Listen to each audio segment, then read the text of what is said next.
এক নম্বর হাদিস, হাদাসানা ওমর ইবনে খাত্তাব রাদিয়াল্লাহু তাআলা আনহু কালা রাসূলুল্লাহ সাল্লাল্লাহু আলাইহি ওয়াসাল্লাম ইন্নামাল আমালু বিন্নিয়াত। এই হাদিস নিয়ে ব্যাখ্যা দিতে গেলে আমার অনেক সময় লাগবে, কয়েক ঘন্টা লেগে যাবে।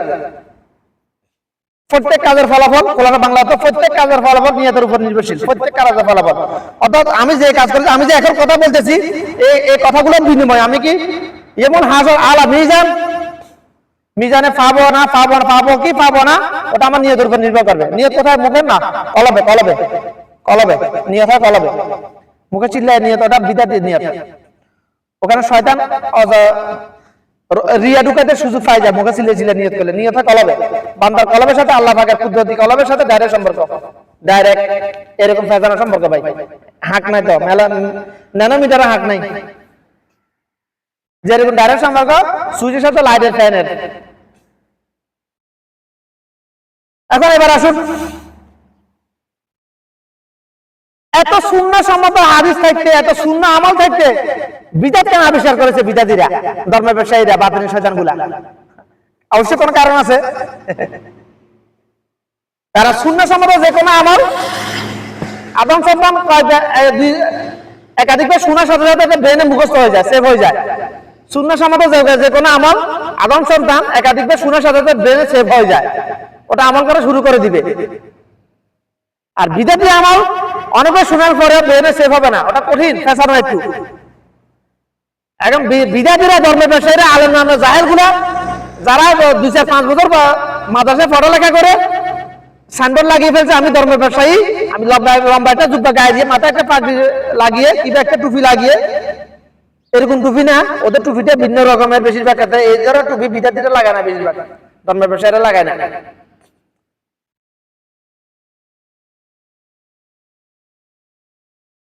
যারা মানে ধর্ম ব্যবসায় সান্ডল লাগিয়ে যারা ঘুরে ফিরে করে, তারা কেন বিদআত আবিষ্কার করেছে? কারণ তাদের জন্য তাদের এই এলেম নাই তো, এত এলেম নাই তো তাদের ভিতরে। এই 30 পারা কোরআনে তাফসীর করার এলেম তাদের মধ্যে নাই তো, লক্ষ লক্ষ হাদিসের এলেম তাদের মধ্যে নাই তো। তাদের মধ্যে আছে মুখস্থ কয়েকটা হাদিস, কোরআন কয়েকটা আয়াত মুখস্থ, বাস কয়েকটা আয়াতের বাংলা অনুবাদ, তাফসীর নয়। তাদের পুঁজি হলো এটাই।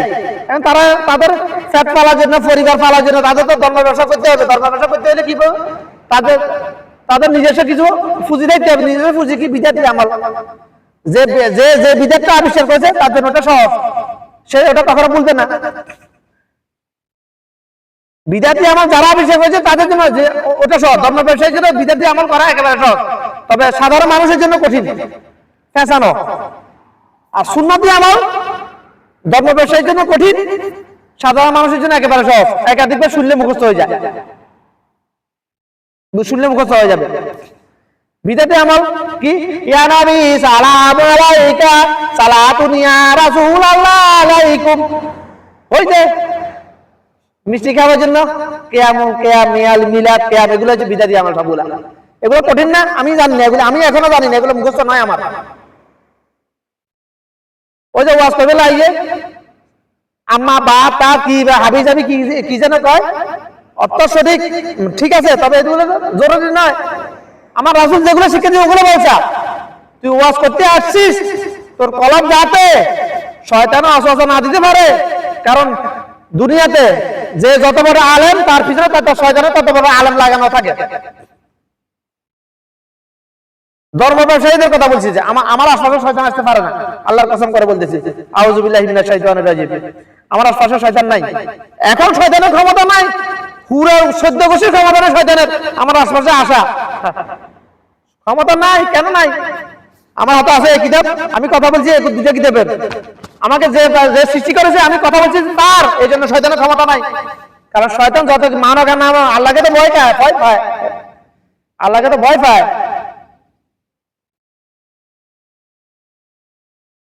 এখন বিদআতীরা কি কেন বিদআত আবিষ্কার করেছে? হাতের জন্য, হাতের পুঁজি, হাতের ব্রেনের মধ্যে, কলমের মধ্যে এই কিতাবের পুঁজি নাই, এই কিতাবের পুঁজি নাই, এই কিতাবের পুঁজি নাই। হাতে জানে, হাতে কয়েক 10-12 বছর পড়ালেখা করছে, বাস এতটুকুই মুখস্থ বিদ্যা, পরীক্ষার কাগজের জন্য হাতের লেখাপড়া সমাপ্ত, বাস পরীক্ষার কাগজের জন্য। হাতে জীবনে চলার জন্য ওই পড়ালেখা হাতে ব্যবহার করা নাই, করার উদ্দেশ্য নাই, সার্টিফিকেট বাড়ানো হাতে উদ্দেশ্য। বাস কোরআন হয় হয় হয়তো হাফেজ হয়েছে, কোরআন মুখস্থ করতে পারে এতটুকু, তার বিদাতি আমার নিয়মে হয় হাতে কয়েকটা কোরআনে আয়াত মুখস্থ জানে এবং বাংলা অনুবাদ জানে, এতটুকু তাফসীর নয়, তাহকিক নয়, হয় কয়েকটা মুখস্থ হাদিস জানে, কয়েকটা সহিহ হাদিস জানে এবং অনেকগুলো বিদাতি হাদিস জানে। হাতে সহিহ হাদিসগুলো দাফন করে দিয়ে বিদাতি হাদিসগুলো বলবে, ওইগুলো হাদিস জন্য সহজ। বিদাতি হাদিসগুলো বিদাতিদের সহিহ হাদিস সহজে মুখস্থ হয় না, বিদাতিদের জন্য বিদাতি আমলগুলো একবার হাতে আমলকে হাতের ওস্তাদ বিদাতি ওস্তাদ যেরকম সার্কিত ওরকম হবে, বেশিরভাগ ওস্তাদে বিদাতি। বাংলাদেশের মাদ্রাসার শিক্ষা ব্যবস্থা সম্পূর্ণ বিদাতি নিয়মে চলতেছে। নুরানি মানে বিদাত, নুরানি বাংলাদেশে বিদাত প্রতিষ্ঠিত হয়েছে সেদিন থেকে, ধর্ম ব্যবসা শুরু হয়েছে যেদিন থেকে মক্তব বন্ধ করে দিয়ে নুরানি মাদ্রাসা চালু হয়েছে, ওই দিন থেকে ধর্ম ব্যবসা চালু হয়ে গেছে। এখন ওদের পুঁজি হলো বিদাতি আমল, এই কিতাবের পুঁজি নেই ওদের মধ্যে। এখন আমার বিদাতি কথা নিয়ে কথা বলার দরকার কি? আরে এই কিতাবের যে আলেমগুলো আল্লাহ আমাদের এগুলা কিতাব উল্টানো ছাড়াই যে আলেমগুলো আল্লাহ আমাকে দিয়েছে গত 30 বছর ধরে, ওগুলো নিয়ে ব্যাখ্যা করার জন্য, বয়ান করার জন্য আমার এই এক জীবন যথেষ্ট নয়, 10 জীবনও যথেষ্ট নয় ইনশাআল্লাহ। এরকম 10 জীবনও যথেষ্ট নয়। প্রত্যেকটা জীবনে যে 100 বছর করে হায়াত দিয়ে আল্লাহ আমাকে, এমন তো হবে না সত্য। যদি হয়তো আমার 10 জীবন যথেষ্ট নয়, যথেষ্ট নয়। এই কিতাব উল্টানো ছাড়া এই কিতাবের ব্যাখ্যা দেওয়া, লক্ষ লক্ষ হাদিসের ব্যাখ্যা দেওয়া, সায়েন্টিফিক অ্যানালাইসিস তাহকিক তাফসীর করা আমার এরকম 10 জীবন যথেষ্ট নয় ইনশাআল্লাহ। এটা অহংকার, আমাকে পাবলিসিটি করার জন্য বলতেছি না। কেন বলতেছি? ওয়াল্লাহি আল্লাহ ভালো জানে। পেরকাবাজি করবে শয়তান, মানসিক শয়তানগুলো করবে। এখন বিদআত ওয়াকুল্লু বিদাতি দালালা, প্রত্যেক বিদাতি পথভ্রষ্টতা, গোমরাহি। ওয়াকুল্লু বিদাতি শিরক আসগার, প্রত্যেক বিদাতি শিরকের অন্তর্ভুক্ত, প্রত্যেক বিদাত শিরকের অন্তর্ভুক্ত। কারণ বিদাত আবিষ্কার করা হয়েছে আল্লাহকে সন্তুষ্ট করার জন্য নয়, বিদাত আবিষ্কার করা হয়েছে মানুষকে খুশি করার জন্য, ধর্ম ব্যবসা করার জন্য, নিজের পেট পালার জন্য, পরিবার পরিজন চালার জন্য। আরে ভাই, পরিবার পরিজন পালার জন্য তো বিদাতি আমল করা, বিদাত আবিষ্কার করার দরকার কি রে ভাই? হ্যাঁ, বেশি কিছু দরকার, তোর মুখস্থ করার দরকার নাই ভাই, তোমাদের মুখস্থ করার দরকার নাই। তুই বলতেছি আর কিছু করার নাই। সহিহ হাদিস বুখারী শরীফের 11 থেকে 12টা খণ্ড আছে, এগুলো না দেখে দেখে একটা হাদিস পড়ে শোনা, বাংলা অনুবাদ শোনা, ওটা তাফসীর করা। না পারলে শিখাও, আসো আমার কাছে, আমি শিখাইতেছি ইনশাআল্লাহ। তাফসীর শিখাও, তাফসীর কাকে বলে আসো আমার কাছে, আমি শিখাই দিতেছি ইনশাআল্লাহ। কারণ এলেমটা আমাকে আল্লাহ দিয়েছে। এখন বিদাতিরা বলবে আরে এত গায়ে এত মাদ্রাসা পড়ে নাই, এত করে কারেন্টের কাম, ফাইটারের কাম, ফ্রিজ এসির কাম, স্কুলে ওয়ালাকা করছে। কে বলছে আমি মাদ্রাসা পড়ি নাই? আমি জীবনের শুরুতে মাদ্রাসা পড়েছি।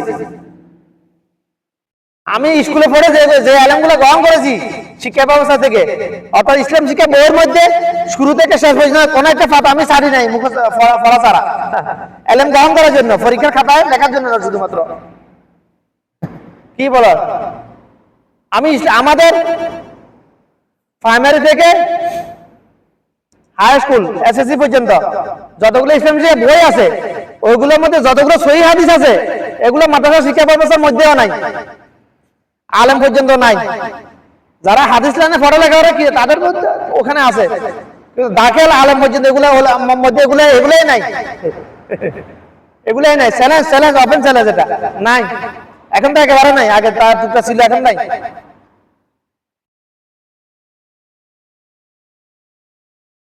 আশা করি বুঝাতে পেরেছি কেন বিদাতিরা বিদাত আবিষ্কার করেছে।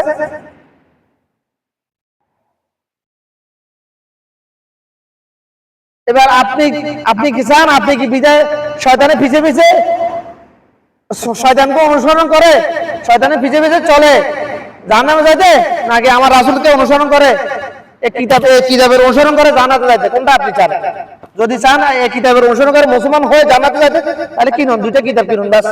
যে কোনো একটা মাযহাবের কিতাব, কোরআন মাজিদ, বাস মুসলমান হয়ে যান।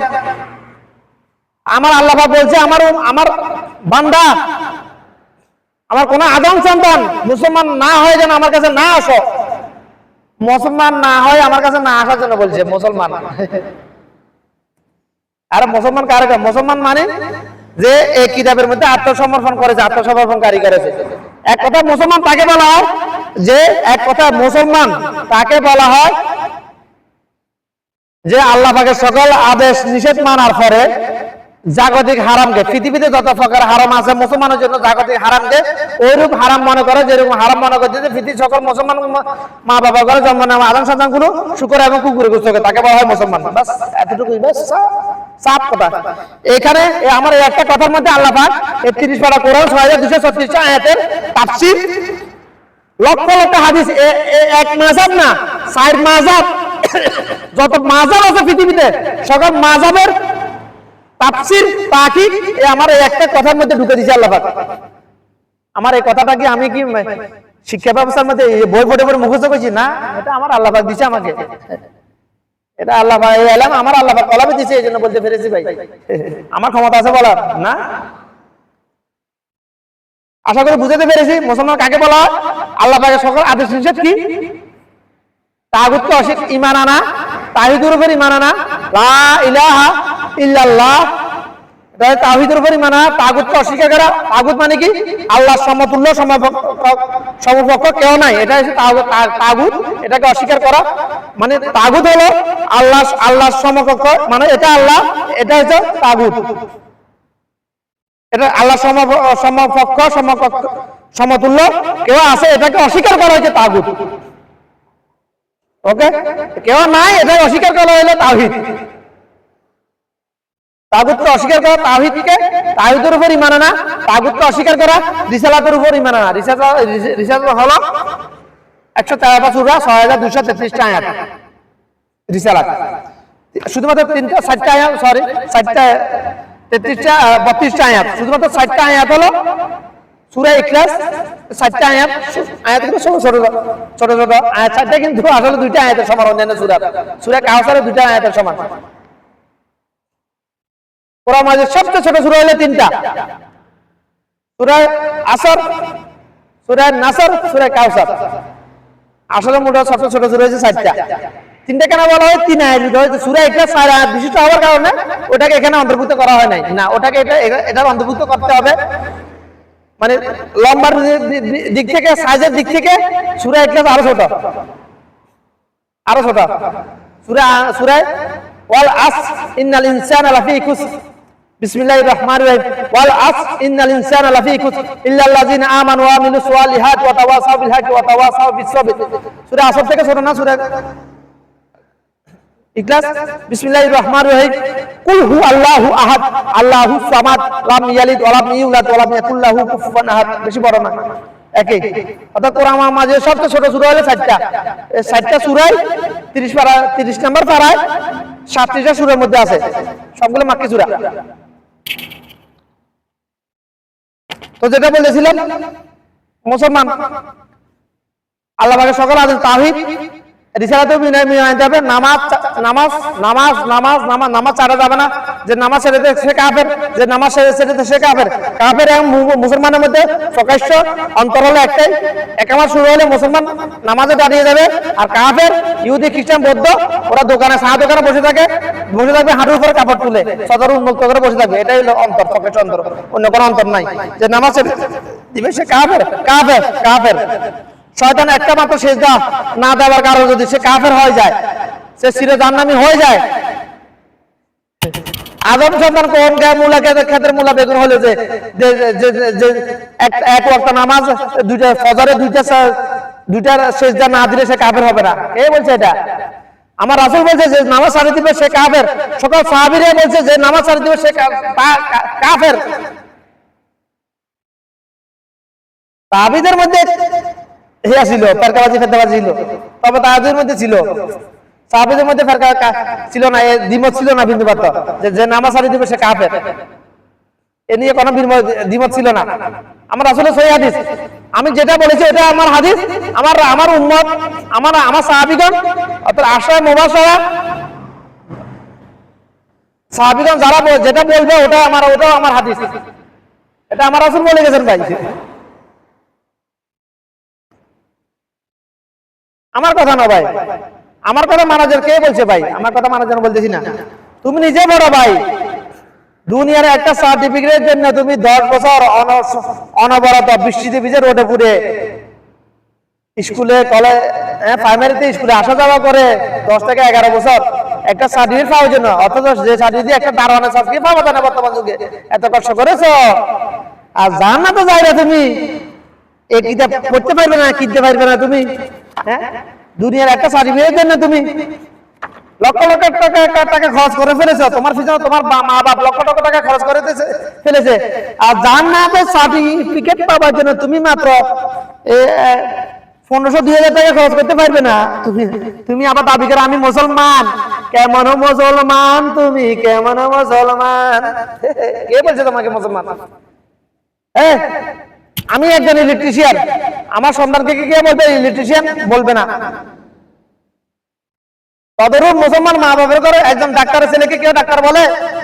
একজন ডাক্তার ছেলেকে কি ও সে যদি ডাক্তারি না পড়ে তাকে কি সার্টিফিকেট দেওয়া হয় সে ডাক্তার? দেওয়া হয় না। তদরূপ মুসলমান মা বাবার করে জন্ম নিলে মুসলমান হয় না, হয় না।